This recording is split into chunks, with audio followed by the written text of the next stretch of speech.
ayat 87.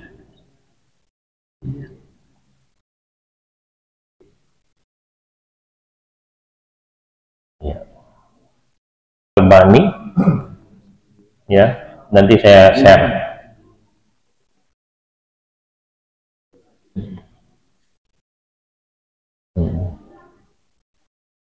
Benar nggak? Surat 21 ayat seorang muslim berdoa dengannya itu adalah dengan la ilaha illa anta subhanaka inni kuntu minadh dhalimin, ya, dalam suatu masalah, melainkan Allah kabulkan.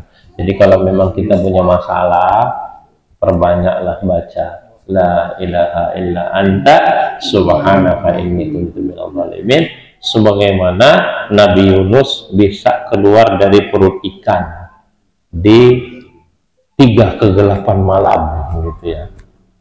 Udah malam, gelap, di perut ikan. Wah, udah malam di perut ikan, gelap di laut, di dasar laut lagi, gitu ya. 3 kegelapan itu ada di dasar laut pada malam hari di perut ikan. Bayangkan seperti apa itu. Nah, ayat berikutnya kan kemudian kami selamatkan dengan sebab doa tadi. Seperti itulah gambarannya apabila kita mau diselamatkan dalam segala masalah, silahkan baca. Karena hadisnya disahihkan oleh Imam Albani. Ya bacalah la ilaha illa anta subhanaka inni kuntu minadh dhalimin. Baik, apa lagi? Sudah capek? Oh, belum.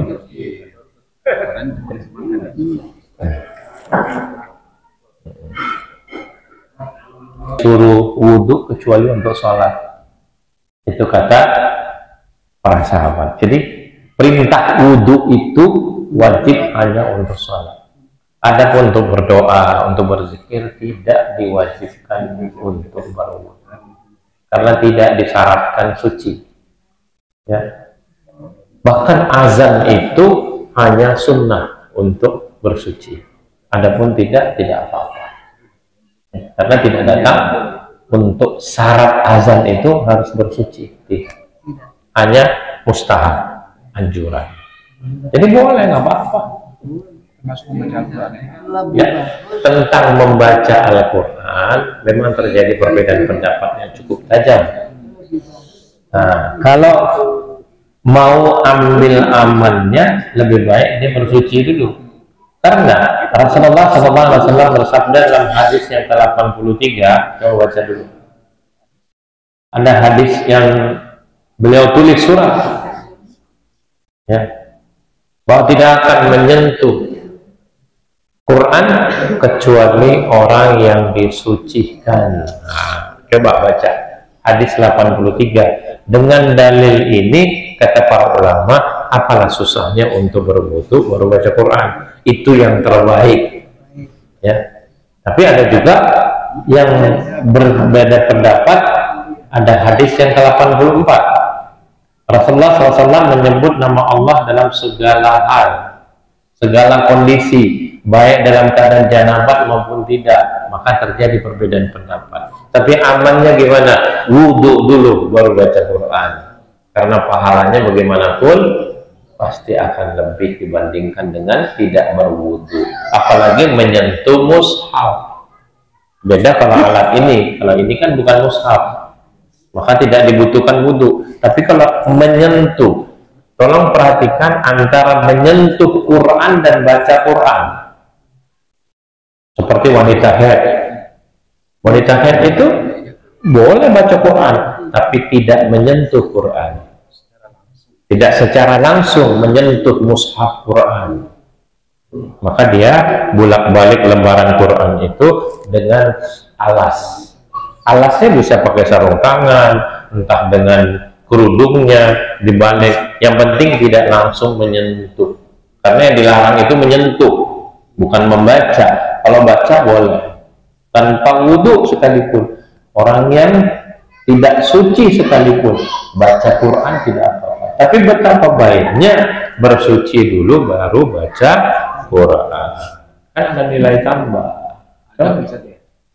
Adab ya. Sunnah. Anjuran mustahab. Kalau adab nanti lebih lemah.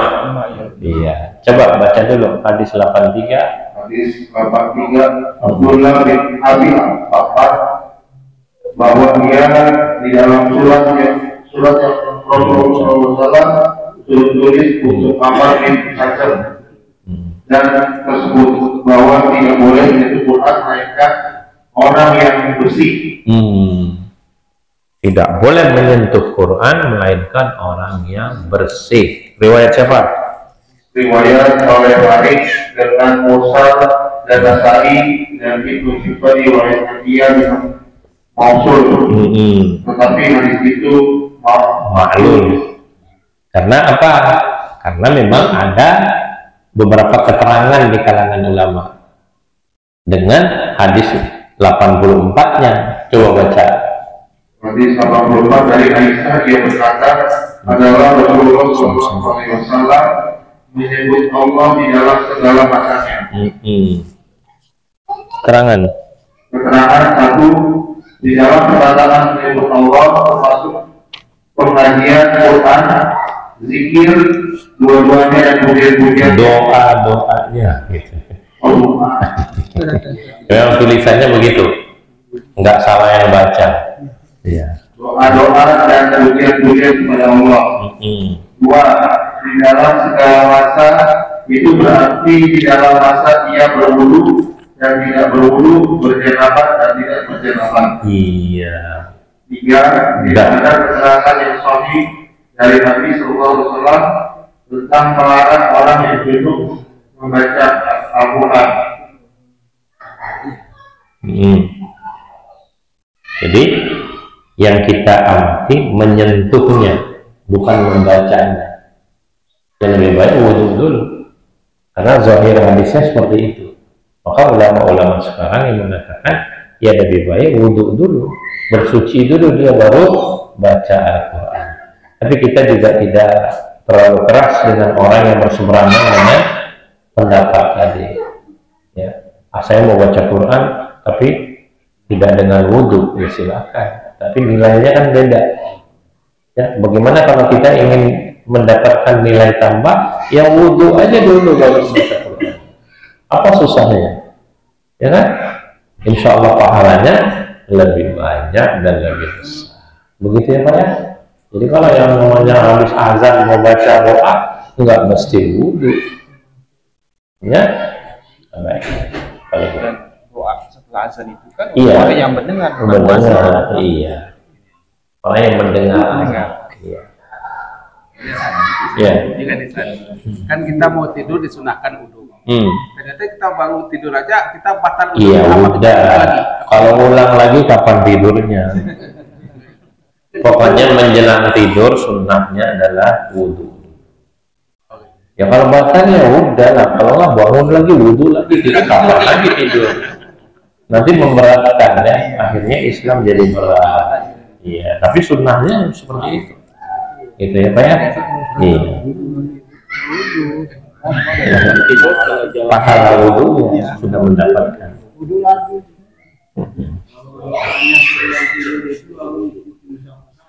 Ada hadisnya. Rasulullah SAW apabila menjelang tidur beliau baca 3 surat terakhir 3 kali, lalu mengusapkan bacaan, meniup dulu, meniup dalam kedua tangannya, lalu beliau mengusap badan atau tubuhnya ke tempat yang bisa terjangkau. Ya, kalau depan kan bisa terjangkau. Ya, sahih hadisnya sahih. Ya, ketika zikir-zikir menjelang tidur, baca ayat kursi diantaranya kan, itu zikir-zikir ketika mau tidur. Bahkan ada yang disahihkan juga oleh Al-Albani, baca surat Qul ya ayyuhal kafirun. Ya, atau 2 ayat terakhir dari surat Al-Baqarah. Itu juga menjelang tidur, gitu ya. Ada beberapa sunnah seperti itu. Sahih hadis. Iya. Tapi masalah tentang yang misalnya ragu pada saat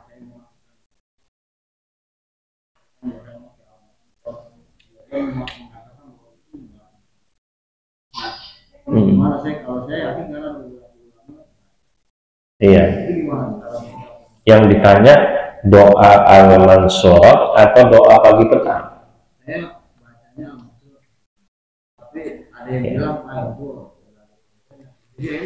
Iya. Kalau berdoa itu sebenarnya apapun yang datang al-mansurat itu adalah hal-hal yang diambil doa-doa dari Al-Quran maupun hadis. Ya dengan sendirinya boleh, niatnya aku berdoa. Ya kan? Tapi kalau menyandarkan ini bahwa Nabi baca seperti itu ya tidak ada. Yang adanya yang beliau contohkan adalah zikir pagi petang tadi. Itu jelas karena dalil-dalilnya dengan sahih datang kepada kita. Adapun doa secara umum silakan. Doa-doa al-mansurat itu adalah kalau kita lihat doa-doa yang diambil daripada Al-Quran dan Sunnah, hadis. Ya silakan baca doa, tidak ada masalah. Ya. Atau kalau berdoa tidak bersimbang dengan ini, apa saja yang mudah, yang bebas untukmu, apa yang kira-kira kita butuhkan, itulah yang kita minta kepada Allah dalam segala kesulitan. Ya kan? Kita boleh minta kepada Allah. Ya, apa yang dibutuhkan? Mintalah kepada Allah. Apalagi kalau kita bisa ngerti bahasanya yang dari bahasa Al-Quran dan hadis, itu tentu lebih afdal. Wallahu a'lam, seperti itu ya. Jadi minta dalam boleh berkeluh kesah kepada Allah itu boleh, kepada manusia tidak boleh ya. Kepada Allah tempat kita berkeluh kesah ya, dan kepada siapa kita berkeluh kesah? Ya kepada Allah, karena memang Allah tempat kita berkeluh kesah. Apa kesulitan kita gitu.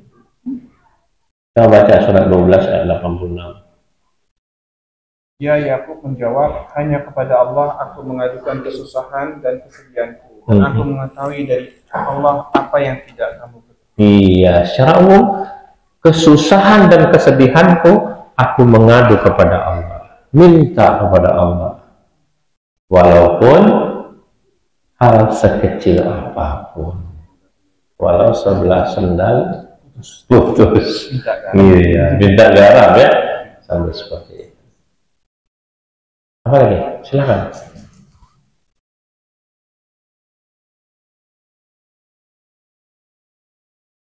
Yang udah-udah yang nanya yang capek emang.